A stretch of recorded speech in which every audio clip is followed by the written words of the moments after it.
and let us start. We share the screen.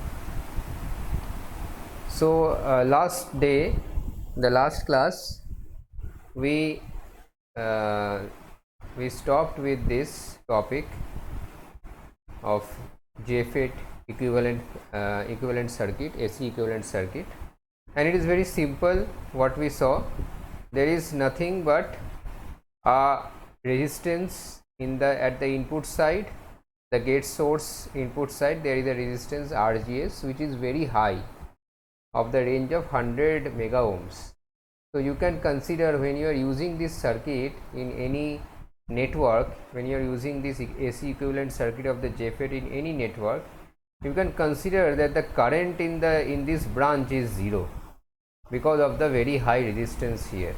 Okay, so that is one thing. And the next thing is that this VGS, whatever is the voltage across the gate and source, that is amplified at the at the output side. There is a current which is proportional to this voltage, so it is like GM VGS. So you can say that the GM is like a conductance, but this conductance does not relate the output current to the output voltage, but it relates the output current to the input voltage. So that is why it is called transconductance. So it is a transferred conductance. So this GM is a transconductance, and it is ID by VGS. ID is the drain current, VGS is the gate source voltage, and it is normally, as you can see, it is very low value. It is normally in micro Siemens, and Siemens is like the inverse of ohm. So I believe you know this particular quantity, this particular unit you are familiar with.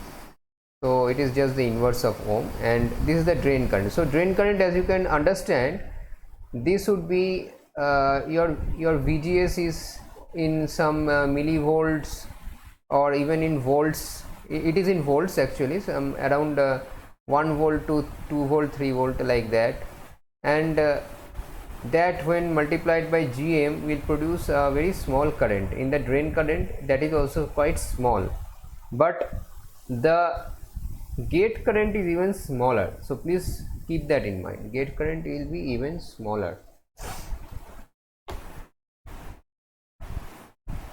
And there are these quantities which I told you about, that how do you calculate this GM. This GM is not known to you, you have to find this out.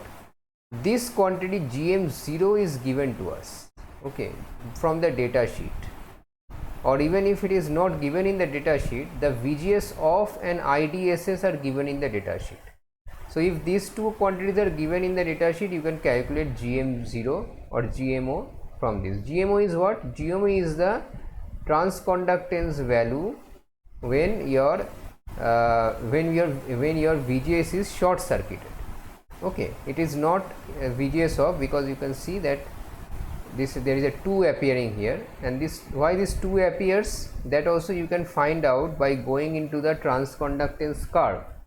If you just go to the transconductance curve, you will be able to understand that, you will be able to figure out that this current actually will be half the IDSS at VGS off. So that's why this particular formula comes out to be. So this is the GM0. Okay, so you can calculate the GM0 from these quantities which are given, and when you know this GM0, you can calculate GM at any particular VGS by this relationship. This is a very linear relationship. So when we know this, so now we can apply this AC equivalent circuit to some amplifier circuit. There are very few, only these 2 amplifier circuits used with JFET. So not very important. Amplifier circuits are not so important in case of JFET, but still some configurations are there which we can analyze. The first one is the common source amplifier. Common source, you can easily understand from the term that the source is common here. So source is facing the ground, so as you can see in this particular case, and Now here you can see that in the input side, this is the input side, this is the point G. So G to S there is a resistance RGS. Now this RS is shorted. When it is AC, you can consider this is to be short, so RS is bypassed. So this RGS is there between these 2 points, the RGS is there, and from this point you are having R1 and R2. R1 is also connected to ground, because when it is AC circuit your DC is 0, so this is grounded. So R1 and R2 is in parallel. So you can understand what would be the input impedance. So input impedance would be R1 parallel to R2, because this is quite high, so you can easily neglect this. So the input impedance of this network is R1 parallel to R2. Now what is in the output side? In the output side you can see at this point, this is the drain point, the RD is there, so RD resistance is there to ground, and then this is shorted, so RL is also there to ground, RL is also there to ground. So in the output side the impedance would be RD parallel to RL.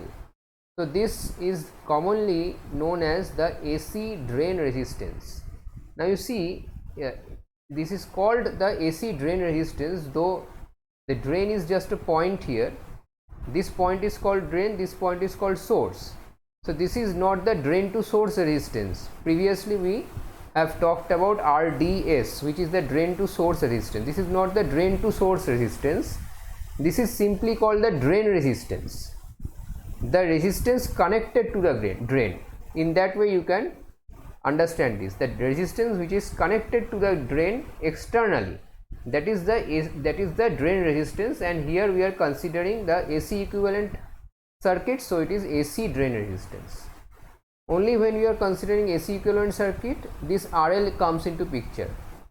If you consider DC equivalent circuit, DC drain resistance, only RD would have come into the picture, RL would not have come to the picture. So this is AC drain resistance, RD parallel to RL. And now when you look into this, so what is your V out? This GM V in, this current flows through the AC drain resistance RD. So RD into GM VIN with a minus sign, because the direction of flow is opposite to the direction of this V out. So V out we have to consider in this manner. So V out plus minus. So then you can see that your GM this V out is minus GM VI V in RD. So you can easily calculate what is the voltage gain of this entire configuration. This configuration, the entire configuration is called the common source amplifier. The voltage gain you are able to find out as minus GM RD. So two quantities are important here. One is the output resistance or the AC drain resistance. Another is the GM, which is the transconductance value. Next comes another configuration which is called the source follower. In the source follower is like this. So here you can see the main difference between common source and source follower is where the load is connected, where RL is connected. In common source the RL is connected to the drain side. In source follower the load is connected at the source side. So since the load is connected at the source side, we are also seeing here that there is no additional drain resistance RD kept here.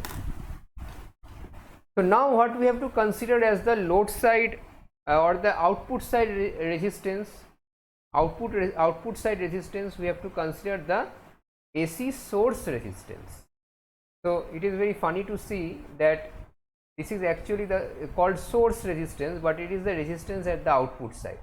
So it is just a terminological thing, because we are calling this point as source, that is why this is called AC source resistance, but this is also the output resistance which we are trying to calculate.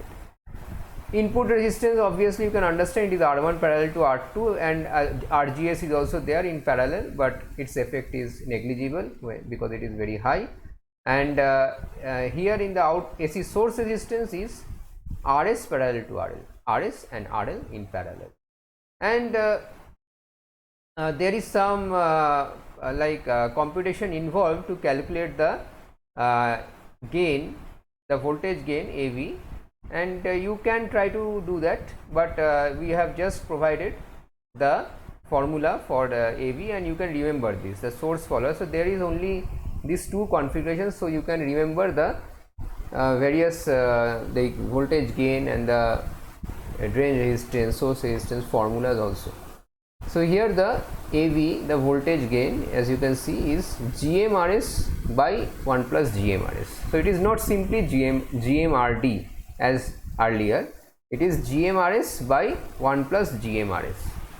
And you can understand that the voltage gain is almost equal to 1. So this voltage gain, it is almost equal to 1, because the GMRS and 1 plus GMRS and 1 can be neglected, so this is almost equal to 1. So what is the utility? So there is no voltage gain as such in this particular configuration, but the utility is that this is sometimes used as a buffer amplifier. So you can see this buffer amplifier here. So what is a buffer amplifier? You want to amplify a signal coming from this stage A of the network. You want to get a signal from this stage A of the network and pass it to a stage B of the network. Maybe at stage B you want to do anything with that signal. You may want to amplify it, you may want to do some something else using some other circuit, like there are computational circuits and there are other load circuits.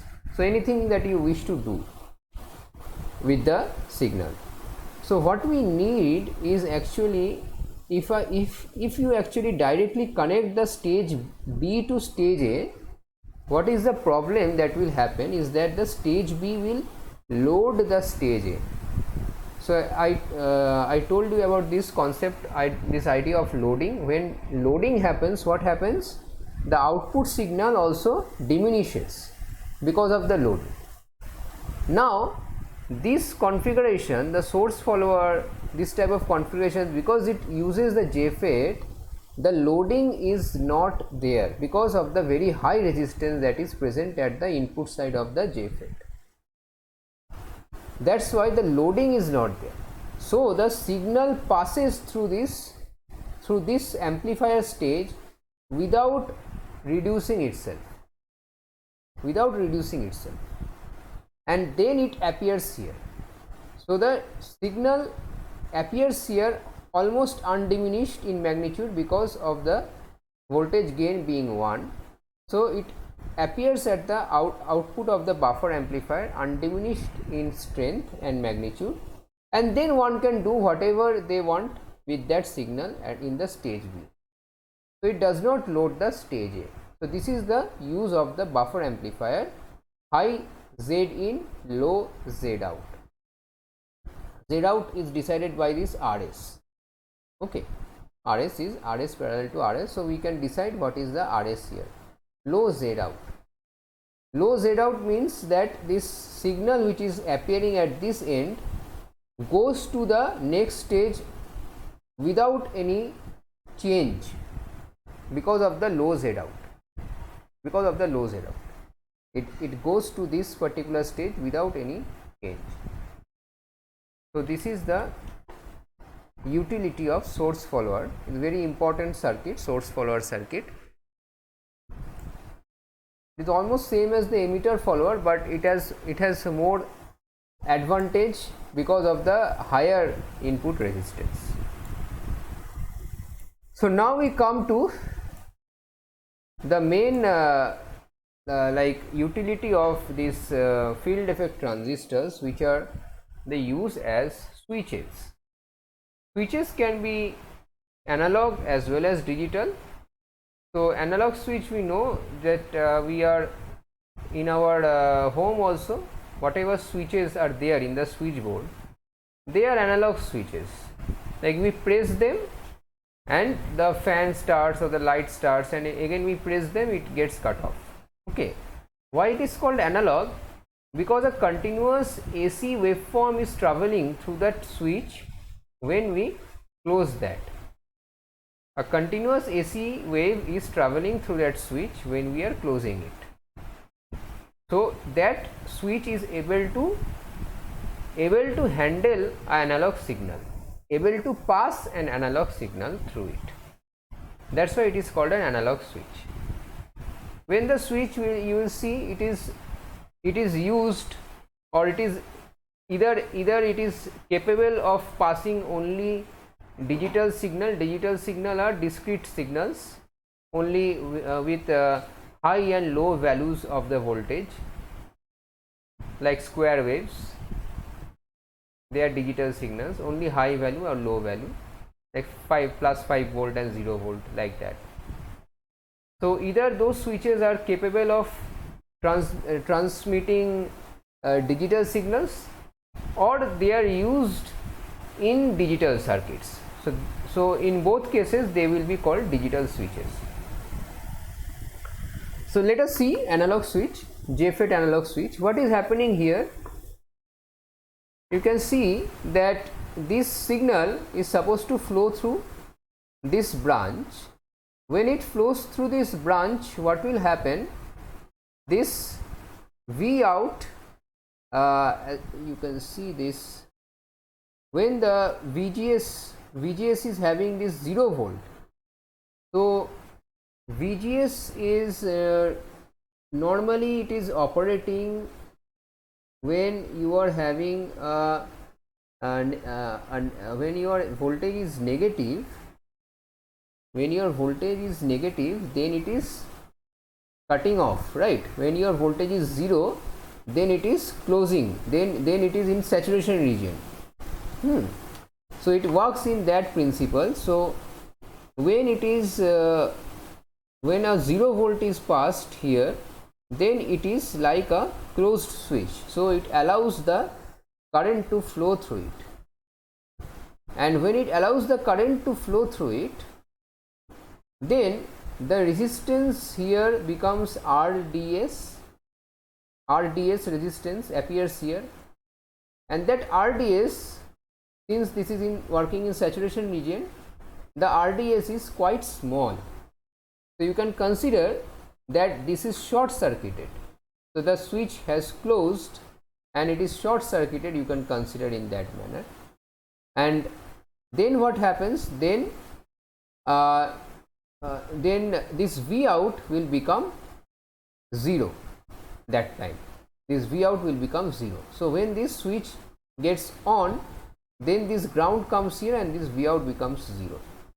But when this is in a negative voltage, when it is in the lower region, as VGS is some negative value, then this if it is like even less than the cutoff voltage VGS off, then what happens? This becomes an open switch, and when it is an open switch, this signal comes to the V out uninterruptedly. So in this manner it operates. So you see the equivalent of this particular arrangement is shown here. So this transistor is now simply replaced as a ideal switch along with a RDS resistance. So this is not an AC equivalent circuit because it is not doing the amplification, but it is also an equivalent circuit. It is also an equivalent circuit of the JFET. It is the switch, you can call it as a switch equivalent circuit of the JFET, or the JFET or the JFET as a switch. You can represent the JFET as a switch. So this is a representation of the JFET as a switch, an ideal switch along with a resistance RDS which is very small.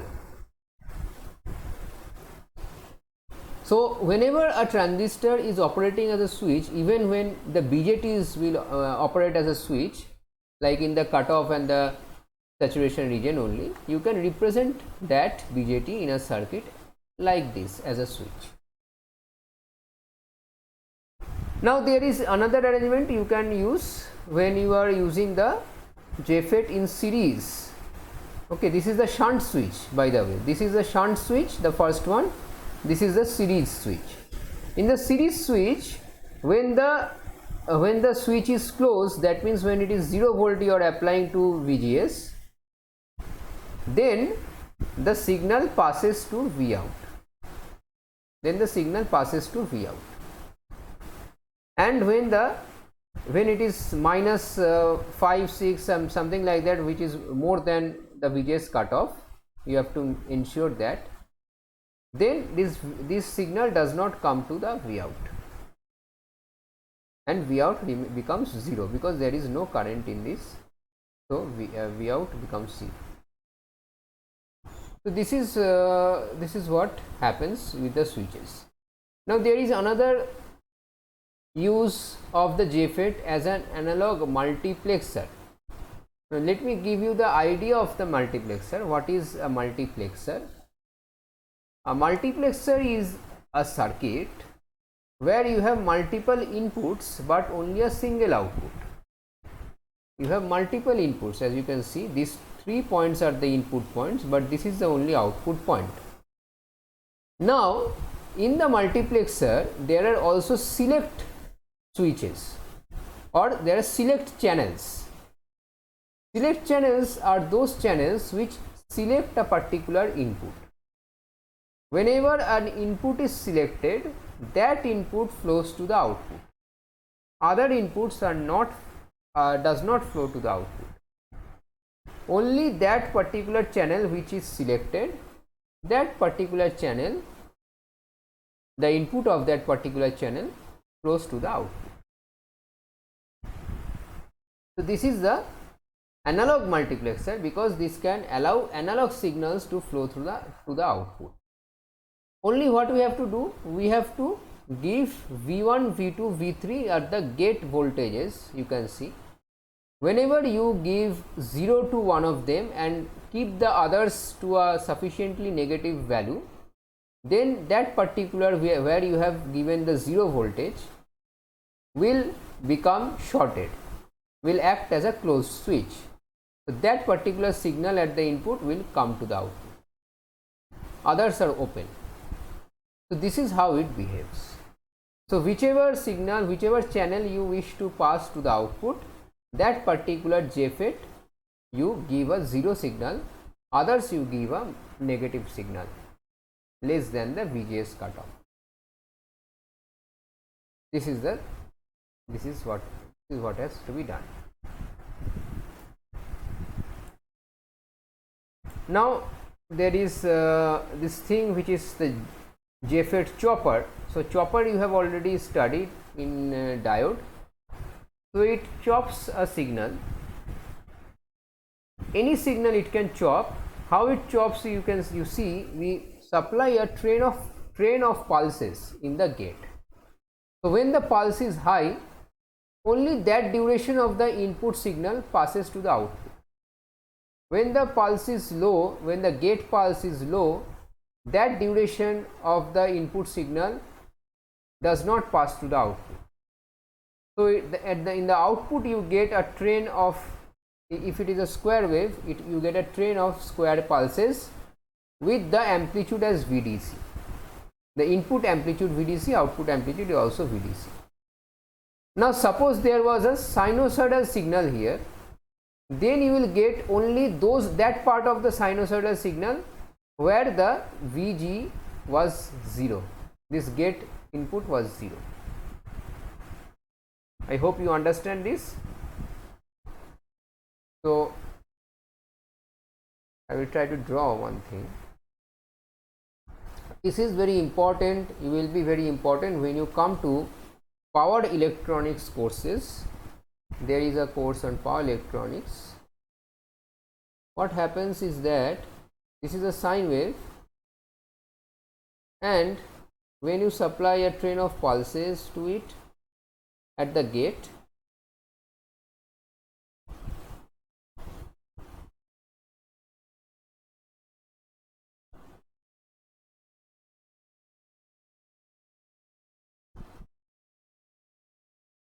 Okay.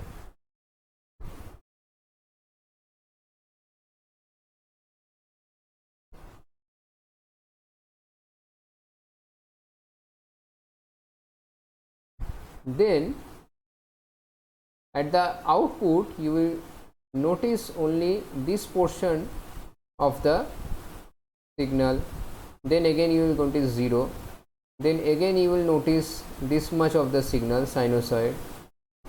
Like this you will observe the sinusoid to have been broken down.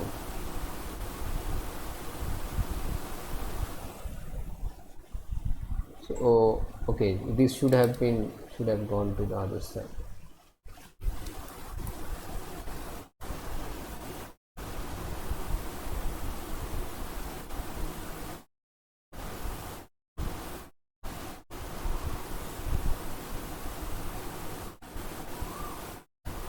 So like this, I hope you get this. So this is the sinusoid. You can see the sinusoid getting broken down into pulses.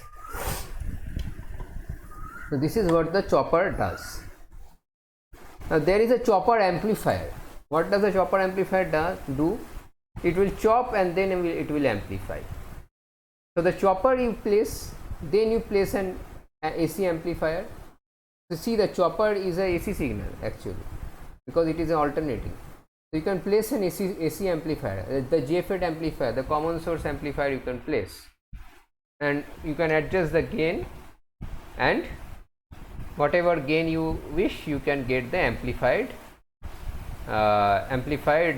signal. Okay.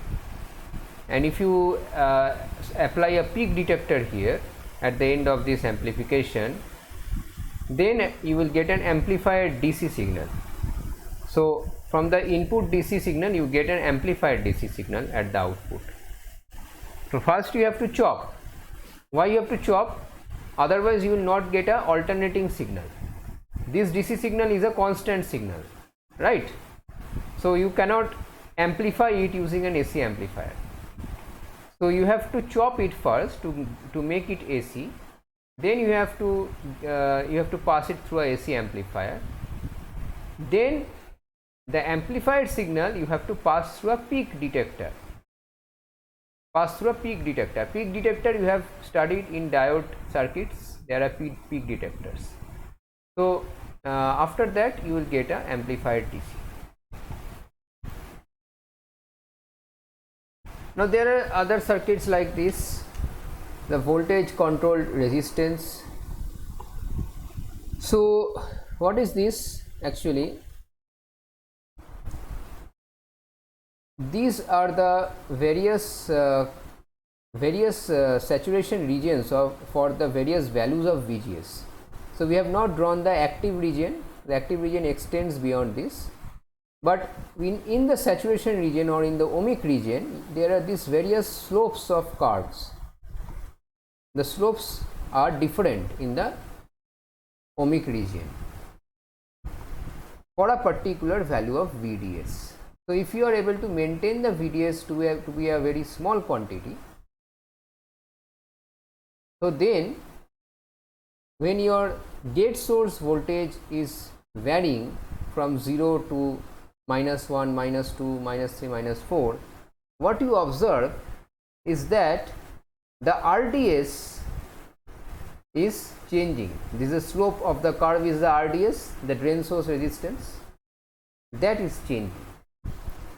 So in this way, by controlling the gate source voltage, you can control a resistance. It is as if it acts like a potentiometer, as if it is acting like a potentiometer. So by changing the gate source voltage, you are able to change the drain source resistance. So in these cases what we do, we supply a very small amplitude AC signal. If the amplitude of the AC signal is very small, this VDS is very small, it can also be a AC signal which varies between this very small region of around 100 volts or so, 100 millivolts or so. Then your JFET is JFET is passing an AC signal from the drain to source. So the drain source biasing you are doing in such a way that it passes only a very small AC signal.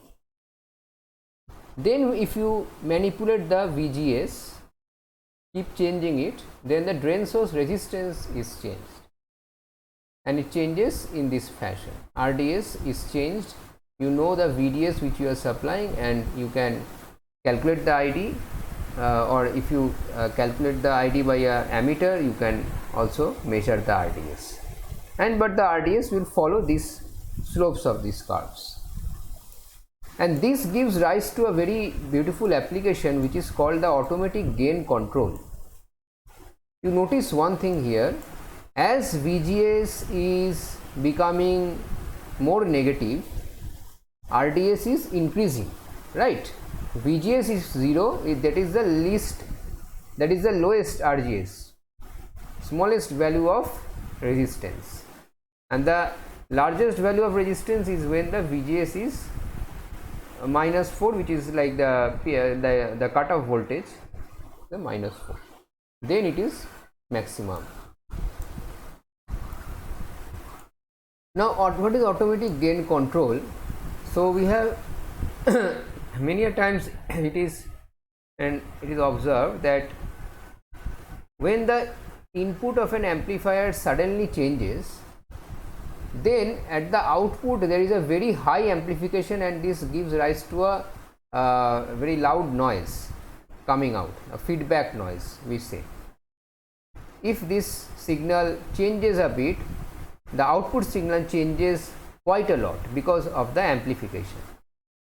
Now to reduce sudden changes in the output of an amplifier, this arrangement of automatic gain control, or AGC, is used. What happens here, you see that whenever the output is whenever the output has increased, so this is an AC signal coming here, so this is an AC signal coming here, normally this is 0, so it is passing because of the switch being closed, so V in passes here, and there is some sudden change in V in. When there is a sudden change in V in, there is a high value here coming at the output, and here we have a negative peak detector in the feedback path, so that detects the negative peak. So that negative peak has increased also because of the amplification. Whatever negative peak was there beforehand, maybe it was minus within -1 volt, suppose it was. Now because of the sudden change in the input, it has become -3, let's say. So as the negative value increases, what happens here? Previously it was around less than -1, so it was behaving as almost as a switch, it was passing this. Now it is -3. Okay, so now also it behaves as a switch because the VDS is very small here, so it is in the saturation region. VDS is very small because V in is a very small signal, it is in the saturation region. But what happens, the VGS is become more negative. Because of that, the RDS resistance has increased, which we see from here. When VGS becomes more negative, RDS is increased. So that is what exactly when this resistance increases, what happens? This signal has some drop in the resistance due to the resistance. So the signal coming here again diminishes. So the increase that had happened at the input side, which had come here, a feedback goes and increases the resistance here, which diminishes the increase in the input signal. So this is how the steps follow. So when your V out becomes high, your VGS becomes lower because of this negative peak detector, and RDS increases, and RDS increasing, V in becomes lesser, again pulling out the V out, pulling down the V out. same operation happens when your Vout is trying to decrease. Then there is the Vout trying to decrease makes the VGS increase in value, so it goes more towards the positive side, and that decreases the resistance RDS. So Vin again increases a bit, which increases the Vout also. So this is the thing. So these relationships you can use, and if it is a CS amplifier, this is a voltage gain GMRD. So these are told here.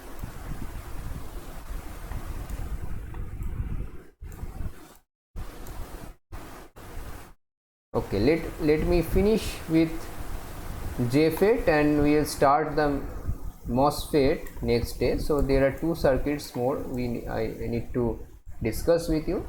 So the cascode amplifier, cascode arrangement you already know from BJT, that this is the this source is connected to drain here. So this source is connected to drain, and in this manner the cascode arrangement is done. In BJT also you noticed that your emitter was connected to collector. So in that way it was done, the cascode arrangement. So now you see that here the gain of this entire arrangement, so you see the Vin coming at the bottom transistor. Please note this, Vin comes at the bottom transistor and Vout is taken from the upper transistor. If you go back to the cascode arrangement of the BJT, there also this is how the input output was taken. So input comes to this amplifier and output comes from this amplifier. That is why it is a cascode arrangement. It goes through two stages of amplification. However, the net amplification of this arrangement is still GMRD, same as the common source amplifier. It is GMRD. Okay, I have not put the minus sign, so it is minus. So it is a GMRD in value, at least the same. But what is the advantage of having the cascode arrangement? Advantage is that we have been able to make a low input capacitance. So the Cin which appears at this input side, because of the cascode arrangement it becomes low, it has a value which is very low, and this allows the amplification at higher frequencies. This allows the amplification of higher frequencies. So if you need to amplify a signal which is in a higher frequency, then you need to go to cascode arrangement, cascode amplifier. Next are these two, current source and current limiter. So when you are in the active region, when you are able to operate the JFET in the active region, then there is a constant current. In the active region you have a Q point, there is a constant current in the active region. So for VGS equals to 0, this is IDSS. So if you have shorted the VGS, this becomes IDSS. Now if you have some VGS which is, because of this is self bias, if you remember, because of this resistance there is some VGS appearing here. So this VGS you are changing, so you can control on the current that you are delivering to this load. You have a control on the current. Different values of current you can also set by changing this resistance. This is how you make the JFET act as a current source. Current limiter, this is a very peculiar application. Current source we also saw in our BJT applications. Current limiter, if you have set the VGS as 0, then in the situation, suppose your in a situation, suppose there is a short here in the load, then normally what you expect, normally you expect that there will be a high current passing through the load, but it does not allow a high current to pass through the load. Why? Because when the VGS is 0, there is already a maximum IDSS that one can that can flow through this JFET, because it is in the active region. So when it is a short, the load is short, then the load line will not be like this. When the load is short, the load resistance is 0, so the load line will be a vertical line. The slope of this line is the resistance, you all know. So when the load is shorted, that is the load becomes 0, so then the line would be a vertical line. This vertical line but intersects the JFET characteristics in the active region only. So this point will now become the Q point. From this normal Q point, this is the Q point where we come. So the current will now become IDSS. Okay, the current will not remain here, but it will come to IDSS. So it increases, that is true, but it does not increase beyond a certain point. So this prevents any damage to the load. So there is a self current limiting operation happening using the JFET. So this is where we end the different circuits of JFET, different applications of JFET. Next day we will start the metal oxide semiconductor field effect transistors, which are also known as MOSFETs. Okay, and they are very important. They are the ones which gave rise to the entire computation that we are doing right now. So this fast computation of the computers, the MOSFETs are responsible for that. Okay, so I end the lecture now.